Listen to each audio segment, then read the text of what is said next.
Hey. Psst. Bokkenrijders. Bokkenrijders. Bokkenrijders. Bokkenrijders. Bokkenrijders. Bokkenrijders. Bokkenrijders. Bokkenrijders. Dit is een podcast van Toneelgroep Maastricht. In samenwerking met L1. Hallo, ik ben Eva Kusters. En ik ben Henk Hover. In deze podcast gaan wij op zoek naar bokkenrijders. Niet alleen het verleden, maar zeker ook in het heden, anno nu. Ja, wie waren die bokkenrijders en waarom spreken ze anno nu nog steeds tot de verbeelding? Wat is waar en wat is een verzinsel? Ga met ons mee op deze ontdekkingstocht langs heden en verleden. Op zoek naar De Bokkenrijders. Je luistert naar aflevering 3 van de podcast Bokkenrijders. We hebben al veel verhalen gehoord en kennis gemaakt, voor zover dat mogelijk is, met de mensen achter die verhalen. Maar toch blijft de vraag, waar komt al die kennis vandaan? Hoe weten we dit allemaal? Hoe is dit verhaal bewaard gebleven en hoe geven we dat telkens ook weer door? Er zijn veel onderzoeken gedaan naar de bokkenrijders. Er zijn boeken over geschreven, films over gemaakt. Er komt een musical en er is zelfs een Suske en Wiske stripboek. Ja, en in de jaren 90 maakte de groep Carbon een concept-cd rond het thema bokkenrijders. Het Limburgstalige album Bokkeriers.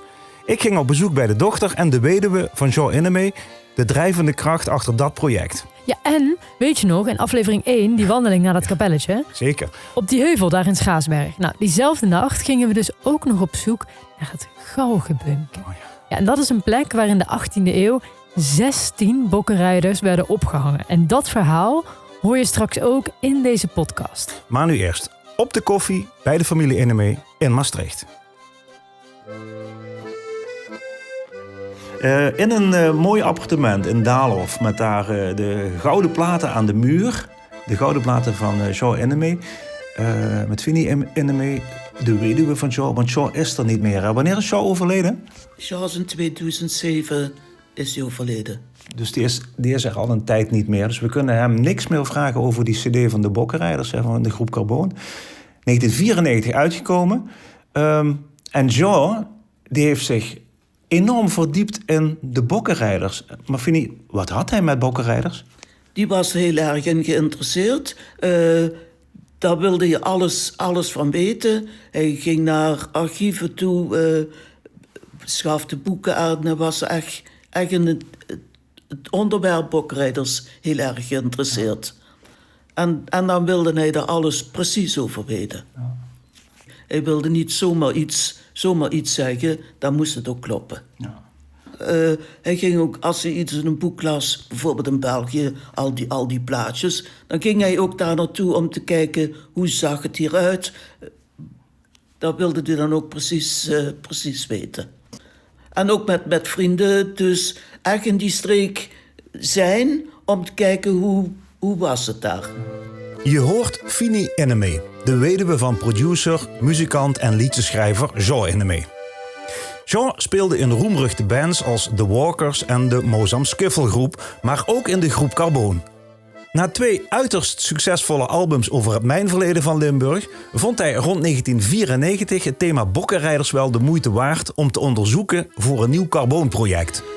Nou, kijk, het project Mijnwerkers, dat was een enorm succes, heel uitgebreid. En die groep Carbon, die was samengesteld speciaal voor die mijnwerkersliedjes van Jan Hendricks. En toen stopte dat eigenlijk. En omdat Jean zo geïnteresseerd was in die bokkenrijders, is dat idee ontstaan. Ja, zullen we daar een cd van opnemen? En toen is dat allemaal uitgewerkt geworden. Hij had heel veel informatie en ja, dan ging hij toch nadenken, hoe zou dit gegaan zijn, hoe zou dat gegaan zijn. En toen is het idee toch ontstaan om daar een eigen verhaal van te maken. Om daar een roman van te schrijven, wel met feiten die daar gebeurd zijn. Maar ja, toch een roman. En zo is dat idee ontstaan om een boek te schrijven. Zijn eigen verhaal, maar wel met historisch juiste feiten. Maar wacht, de informatie over de bokkenrijders leidde niet alleen tot een concept-cd voor de band, maar ook tot het schrijven van een boek. Jean heeft een boek geschreven, ja. over die bokkenrijders. En dan met één hoofdfiguur, wat de leidraad is door het hele boek. Hij wilde dat uitgeven, bij een uitgeverij natuurlijk, maar het was te wetenschappelijk. Hij was zo uitgebreid en zo precies met alles te benoemen, dat het voor de normale lezer te ingewikkeld was. Kijk, dat was goed voor een project op een school of daarover te vertellen, maar dus dan is dat eigenlijk toen niet doorgegaan. Maar het verhaal was er wel. Zijn hoofddoel was echt niet om daar precies precies uit te geven. Hij vond het al mooi als hobby om dat te vertalen wat hij allemaal gezien en gelezen had. Het was goed voor hem.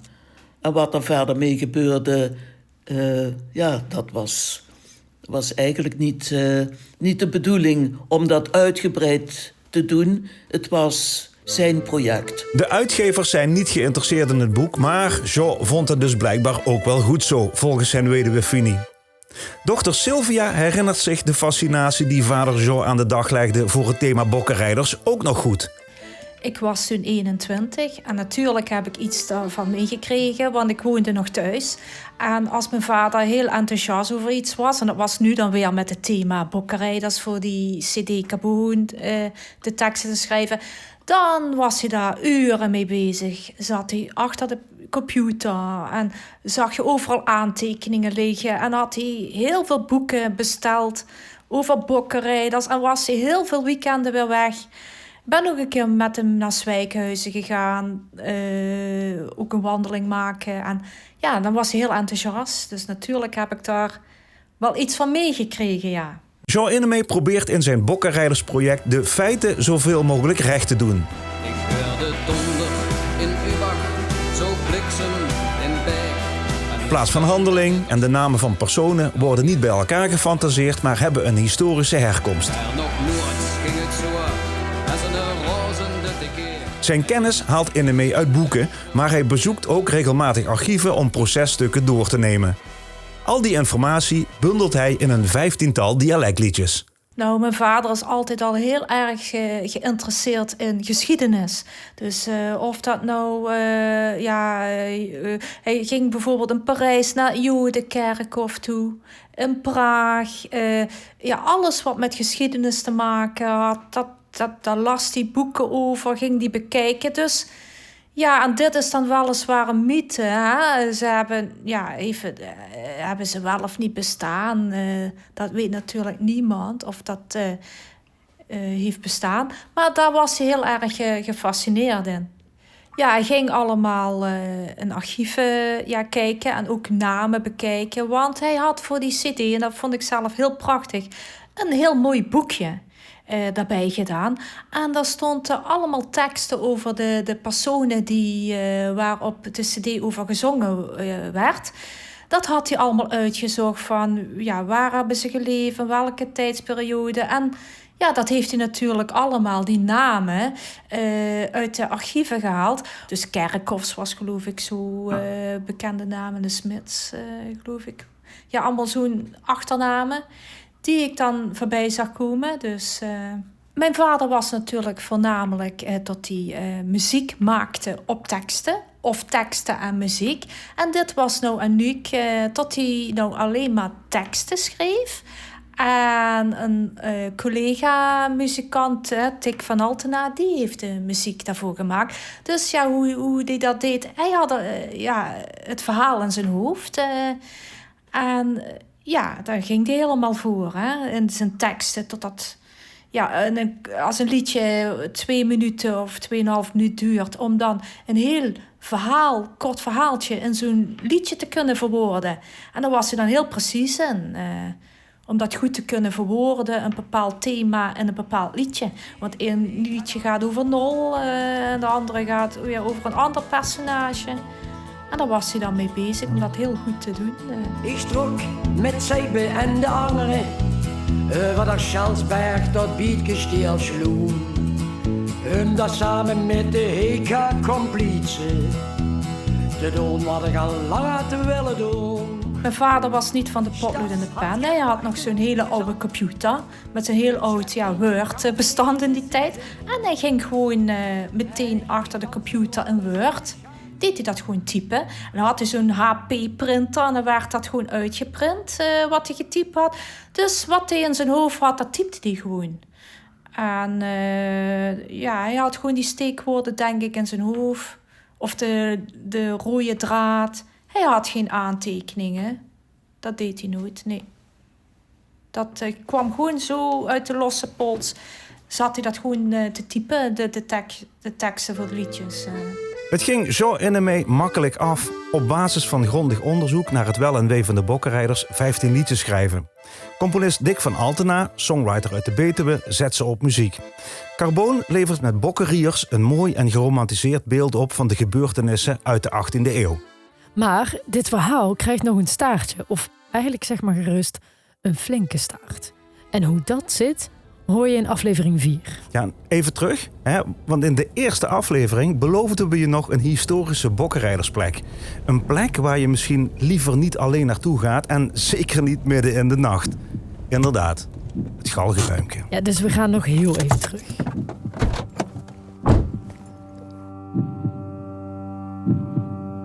Gelukkig heeft Eva Google Maps. Ik heb jou iets doorgestuurd. Via WhatsApp. Ja, en het ziet eruit alsof het midden in het bos is. Ja, dat is zeker midden in het bos. We staan aan de rand van het Moltbos. Ja, en wat ik zie, het zou 1,5 kilometer hier vandaan zijn. Oké. Maar ik kan er niet rechtstreeks naartoe navigeren, maar het ziet eruit als... Nou, ik zie alleen maar bomen. Toch? Ja, en als we hier dit paadje inlopen, als we hier naar links gaan en dan een stuk rechtdoor, dan zou het aan de rechterkant moeten zijn, toch? Oké. Kijk maar, ik denk als ik zie op de kaart... Mijn zaklamp weigert. Zou dat een voorteken zijn? Alhoewel... Nee, we moeten hier. Nee, we moeten iets verder door. Nou. Ik dacht net onderweg van plek 1 naar plek 2, ik dacht ik vind het eigenlijk wel leuk. Oh, oké. Ja? Ja, er zijn natuurlijk in heel Limburg overal van dit soort bokkenrijderswandelingen uitgezet. Alleen, die lopen normale mensen overdag. Ja, precies. Wij niet. Maar ik vind juist de nacht, dat vind ik eigenlijk wel leuk, maar wel met z'n tweeën. Ik zou dit nooit van mijn leven alleen gaan doen. Maar ik beken, dat geldt ook voor mij. Ik ben niet de kleinste man, maar... Ja, oh, dit is gelijk een splitsing? Ja, en ik denk dat we het pad moeten volgen. Oké. Want de grap is ook, als je op Google Maps kijkt, dan heb je weggetje. En op een gegeven moment moet je het bos in. Ja. Maar het galgenbeumke, ja, dat is dus een boom waar... ja, ook in de... Wat is het dan? De 18e eeuw, hè? 17 zoveel. Er zijn op een gegeven moment 16 bokkenrijders opgehangen. Op gruwelijke wijze. Ja, want de meeste waren al half dood. Na martelingen, verwurgingen, weet ik veel wat. En dan werd dat toch aan het volk tentoongesteld. Even kijken. We komen hier uit op een soort verharde weg. Je moet even op Google Maps kijken. En het lijkt erop dat we hier naar rechts moeten. Oh ja. We komen hier vandaan. Als we dan naar rechts gaan, dan zouden we daar... Maar we komen toch daar vandaan? We komen hier vandaan. We hebben hier geparkeerd. Oké. We zijn toen zo gelopen. En nu komen we hier uit. Dus dan moeten we... Maar hier is ook nog wel een paadje. Ik ben toch wel blij dat mijn zaklamp het weer doet, trouwens. Het geeft me ook iets meer vertrouwen. Volgens mij gaan we wel goed. Maar goed, ik weet niet hoe zeker het is dat mijn GPS hier klopt. Want we zitten in een bos.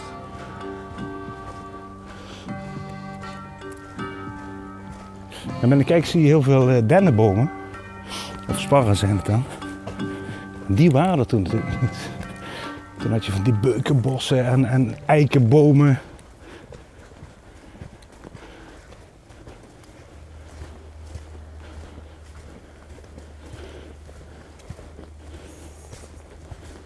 Een soort holle weg is dit, hè? Ja, loopt wel een beetje omhoog, hè? Ja, maar ook hol. Zo van... Links en rechts komen wel stenen naar boven. We komen wel dichterbij. Hoe staat het met Google Maps? Ja, we komen dichterbij. Oh ja. Lijkt net of ik in de verte zo een geluid hoor. Nee. Maakt me gek.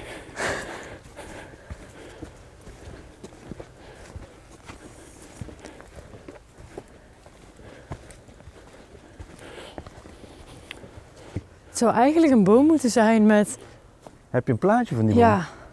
Maar ja, natuurlijk hartje zomer waar die helemaal mooi begroeid is. Ja, toch op een berg zie je dat? Ja. Zou het die boom kunnen zijn? Nee. Die is... Niet oud genoeg. Nou. Ja, we zijn er toch wel een stukje van afgedwaald, zegt mijn Google Maps. Maar ik vraag me af hoe goed mijn GPS het nog doet in een dichtbegroeid bos. En wat voor soort boom was het? Ben ik met mijn laatste procent aan het opzoeken. Ja, een oude lindenboom. Oké. Maar linde is gewoon een loofhout. Hoop ik, denk ik. Ik wil nog 20 meter die kant op lopen en dan gaan we hier de berg weer af. Hij staat. Hij is omgehakt afgelopen zomer. In de 18e eeuw zijn er bokkenrijders opgehangen, niet aan de boom zelf. Nee. Want daar is hij ondanks zijn hoge ouderdom te jong voor.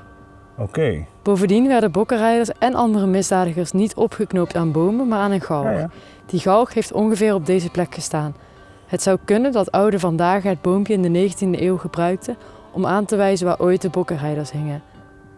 Dus die boom, daar hebben ze de mensen niet aan opgehangen. Nee, maar wel op de plek. Ja, wel op de plek. Dus die plek, dat kan natuurlijk hier overal wel zijn. Nee. Okay. Ik ga nog even een stukje deze kant op. Ja, ik loop er maar weer achteraan, hè. Ja. We gaan met deze kant op. Oké. Jij, met je coördinaten, je moet ook gewoon een beetje op je gevoel vertrouwen. Ik denk, een galgenboom staat op een galgenberg. Ja, en we staan op de Galgenberg. Ja. En de sterren die schijnen tussen de boomtoppen door. Heel even pas op de plaats, want dit had ik me vooraf heel anders voorgesteld. We hebben die GPS-coördinaten, lopen het bos in en doen een beetje spannend totdat we zogenaamd verrast de galgenboom vinden. Maar de praktijk blijkt weer barstiger. De boom blijft ook na een half uur zoeken onvindbaar. Totdat...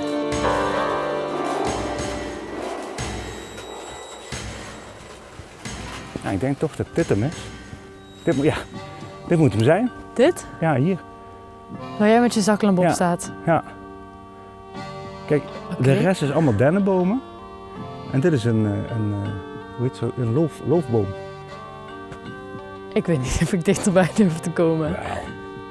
Kijk, we weten dat die bokkenrijders die hebben aan de galg gehangen. Die hebben niet aan zo'n tak van een boom gehangen. Nee, daar was hij te jong voor. Ja. Dus de boom heeft het niet gezien. Maar dit is wel de plek. Zullen we even het lampje uitdoen en dan ook gewoon...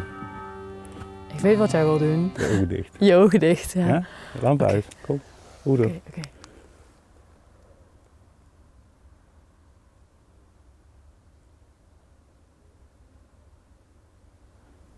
Wat denk jij?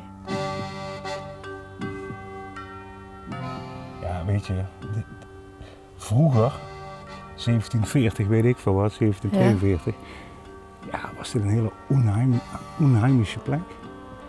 Weet je, nu horen we daar een weg, we zien in de verte weer een lampje, je hoort auto's rijden, hoe laat het ook is. Maar vroeger was het hier muis stil. En ik denk dat mensen ook wel dit ook een hele spookachtige plek vonden. Ik heb echt alleen maar het gevoel van, misschien komt het doordat we net een geluid hoorden, we moeten hier weg. Ja, wil je weg? Nou, vind je het eng? Nee. Maar kijk eens hoe mooi het maanlicht door de maan schijnt door die bomen. En die werpt een mooie schaduw hier op de... Nou, we komen in de echte bewoonde wereld. En en naar rechts. Ja, over het fietspad.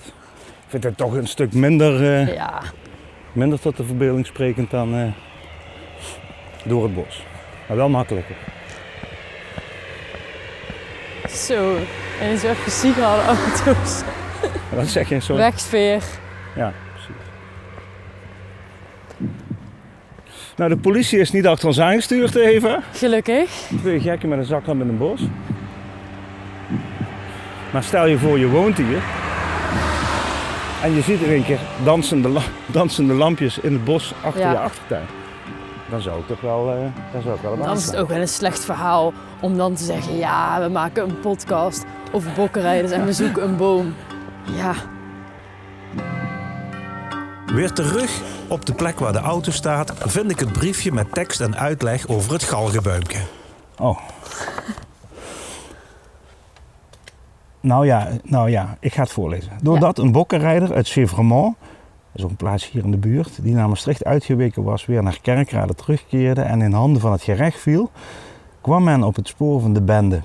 Op 8 januari 1743 werd de man te 's-Hertogenrade, dat is naast Kerkrade, op de pijnbank gelegd. En toen verried hij al zijn medeplichtigen. Justitie zond zijn gegevens aan alle andere rechtbanken die onmiddellijk tot arrestatie overgingen. Onder de bokkenrijders die in Schaarsberg voor het gerecht gebracht werden, bevond zich Peter Caspar Konings of Keunings, die zich de koning van Scheid noemde. En Scheid is dan Schaarsberg, hè? Hij was geboren in Schaarsberg, waar hij het schoenmakkersambacht leerde. Reeds vroeg kwam hij in aanraking met verschillende beruchte gauwdieven, bij wie hij zich aansloot en met wie hij op roof ging.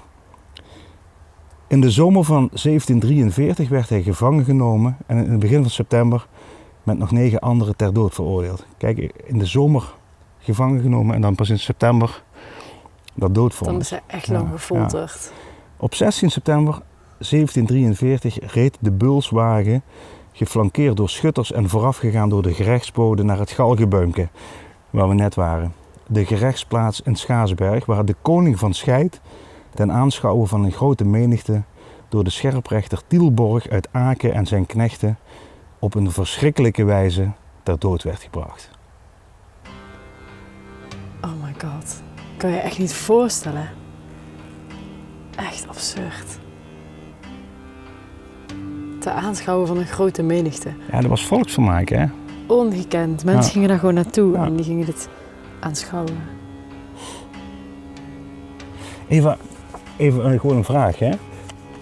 Heeft ons dit dichter bij de bokkenrijders gebracht? Ja, absoluut. Ja? Ja. Ja, ik heb nu toch wel zoiets van die donkerte, dat lugubere. Ja. Het is wel een aanzet om dichter bij de bokkenrijders te komen. Wat denk jij? Het krijgt vel op de botten is het Ja. eigenlijk, hè? Ik bedoel, ja, het is allemaal leuk om te lezen, zo van dit en dat. En zoveel mensen en zoveel bendes en die en die en die, allemaal in boekjes. Maar als je dan toch even de moeite neemt om de plekken op te zoeken en dan ook nog in het nachtelijk uur, Ja. dan heeft het wel wat. Jazeker. Ja, ik ben blij dat we het hebben gedaan. Ja? Ja. Ja. Maar alleen was het niet gegaan, en jij? Nee, absoluut niet. Absoluut niet. Ook met dit tweede nachtelijke uitstapje kwamen we een klein beetje dichter bij de bokkenrijders. Maar Henk, je hebt me nu toch wel echt nieuwsgierig gemaakt naar het tweede deel van het verhaal over Jean Innemee. Ja, maar daarvoor moet je dus echt naar het 4e deel van deze podcast luisteren. Want het verhaal krijgt nog een twist. Ja, en we hebben nog meer, want we gaan naar de Efteling. Hè? Voor de podcast naar de Efteling. Hoe linken we de Efteling aan ons bokkenrijdersonderwerp? Hugo van de Loonse Duinen. Hoort hier het verhaal van Hugo. Hugo van de Loonse Duinen. Hugo, de bokkenrijder. Hij is een bokkenrijder en hij komt tot leven in de Efteling. Oké, op naar de Efteling. Op naar aflevering 4. Bokkenrijders is een podcast van Eva Kusters en Henk Hover voor Toneelgroep Maastricht in samenwerking met L1. Vond je iets van deze podcast? Laat het dan weten via de comments en tip hem bij jouw vrienden en bekenden. Oh ja, en geef een duimpje in jouw favoriete podcast-app.